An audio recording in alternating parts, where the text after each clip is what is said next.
लेखनी में जो दम है, जो कहते हैं ना कि जो तलवार में जो ताकत नहीं है वो कलम में ताकत है। और कहते हैं कि वक्तम से ज्यादा लिखतम की वैल्यू है, यानी कि जो लिखा हुआ है, जो एविडेंस है, उसकी ज्यादा वैल्यू है। तो जो हम जैसे वो सूरजपाल चौहान सर की जो कविता है कि ये दलितों की बस्ती है, या हमारे वो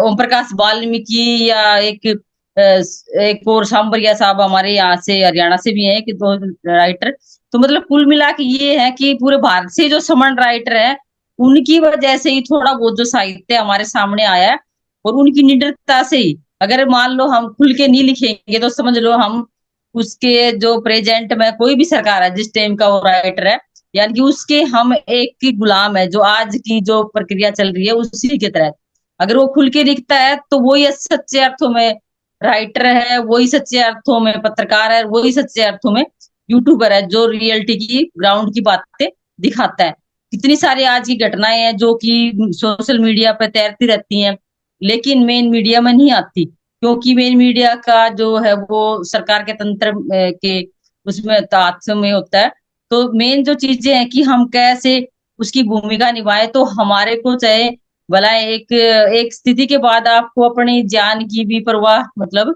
नहीं रहती, कि हमारे माइंड से ना वो डर ही निकल जाता है कि भाई ये होगा तो मैं मेरे को मार दिया जाएगा, या मेरे घरवालों को कुछ कर दिया जाएगा, या मेरी संपत्ति को नुकसान पहुंचा दिया जाएगा। जब तक हमारे मन से ये डर नहीं निकलेगा, क्योंकि डर के आगे जीत है, और जैसे ही हमारा ये डर निकलता है वैसे ही अगला बंदा ऑटोमेटिक ही वो डाउन हो जाता है और हमारा मनोबल बढ़ जाता है। तो हमारे जो राइटर या जो भी इस फील्ड में है,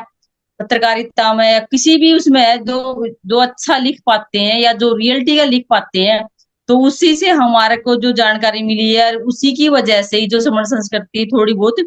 बच पाई है, या हमें मतलब वो आगे अब तक यहाँ हजारों सालों तक ये आई है। तो हमारा सबसे मेन मोटो होता है कि अगर हम वो पढ़ते हैं, ज्यादातर इंग्लिश की जो बुक है उनमें जो लिखा होता है वो ज्यादातर ठीक होता है,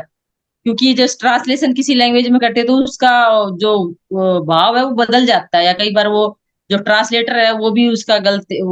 मतलब बता देता है। तो इस तरह से हमारा सच्चे वही क्या बोलूं कि जो हमारी ड्यूटी है, यानी कि वेल ड्यूटी कहेंगे इसे हम, कि जो हम निभा पाए, अगर मेरे को उस मान लो कोई भी है उसको ये चीज का नॉलेज है, या उसको उस जोखिम को उठा के उस फील्ड में आया है, तो अपना 100% दे, तभी जाके हम उसको सच्चा राइटर कह सकते हैं। जैसे ओम प्रकाश वाल्मीकि ने जूठन लिखी है, या ये दलितों की बस्ती, क्योंकि उसमें रियलिटी की बातें हैं, हमें सुनने में शर्म आती है, अजीब लगता है, क्योंकि आज वो परिवेश बदल गया है, लेकिन इतना भी नहीं बदला। आज भी आप दूर दराज गाँव जाओगे तो वो की वो चीजें हमें दिखाई देती है। और ये हमारा मतलब एक इतना गंदा वाला सच है, जिसको हम ये बदबूदार क्या बोल रहे हैं, कि अगर कोई घाव हो रहा है, वो सिड़ने लग रहा है, उसको दिखाने जैसा है कि, लेकिन जिसके वो घाव हो रहा है उसको पता है कि उसको कितनी तकलीफ है। तो ये राइटर का काम भी बहुत ही टफ वाला है, मुश्किल भरा है, कि उसको भी मतलब वो भी रोज मरता है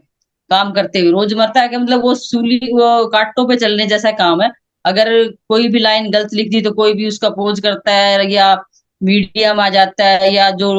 हमसे विपरीत विचारधारा के लोग हैं वो उस पे हावी हो जाते हैं। कुल मिला के ये है, और बंदा फिर पीछे पैर रख लेता है। तो पीछे पैर ना रखे उसके लिए भी हमें उसका साथ देना पड़ेगा। अभी पीछे एक मेरी जानकार है, वो पुरानी यूट्यूबर भी है, उसका मैं नाम लूं पता नहीं, संग मुझे इजाजत देगा कि नहीं। तो उसको गोरखपुर में के जेल में दोनों मियाँ बीबी को, उनको एक उनका हस्बैंड एडवोकेट है, वो यूट्यूबर है, अच्छी सोशल एक्टिविस्ट है, ऐसी बात नहीं है, जानकार भी है। तो उनको वो कम से कम 1-1.5 महीना वहां पर रह के आए हैं, तो उनकी भैया आर्थिक स्थिति भी कितनी खराब रही होगी, उनका एक बेटा भी है, उसकी एजुकेशन पे भी जोर पड़ा, यानी कि बच्चे की पढ़ाई भी छूटी। तो इस तरह से जो हमें अगर पता चलता है तो हम उनके साथ खड़े हों। और मरना क्या, एक दिन तो सभी को मरना है, जाना है। अगर कोई अच्छा काम करके जाएंगे तो उसमें हमारे को भी ऐसा लगेगा कि हाँ, हम हमारे पास जिगर भी है और हम किसी चीज के काम आए, नहीं तो यहाँ पे यूं ही हमने देश में संख्या बढ़ा रखी है और देश का नाज कम कर रही है। तो सर मेरी तो अपनी इंडिविजुअल यही है। अब 2 अप्रैल 2018 में जो हम गए थे वहां पे एजिटेशन करने, तो हमने कभी जान की परवाह नहीं की, जब से ही नॉलेज हुई है तब से ही अपने फ्री माइंड और बिल्कुल निडरता से, किसी चीज का कोई डर नहीं रखते। जो बात बोलनी बेबाक बोलनी है, जहां पे कहीं लगता है कि यहाँ अड़ना है, गलत बात हो रही है, वहां अड़ते भी हैं। तो ये सब चीजें सर एक पत्रकार या राइटर की ये क्वालिटी भी होती है और उसकी ड्यूटी भी बनती है, तभी हम उसका सही से, हम भी उसके साथ खड़े हों, कहीं भी अनहोनी हो रही है या कुछ भी है, तभी हम 100% अपनी भूमिका हम भी एक अच्छे नागरिक होने के नाते निभा पाएंगे। और अपने संघ ने मुझे बोलने का मौका दिया, इस संघ का बहुत बहुत आभार प्रकट करती हूँ। और अगर मुझसे कुछ गलत वक्तव्य में हुआ तो सर मैं संघ से माफी चाहती हूँ। संघ मुझे माफ, सभी को संघ बहुत ने। बहुत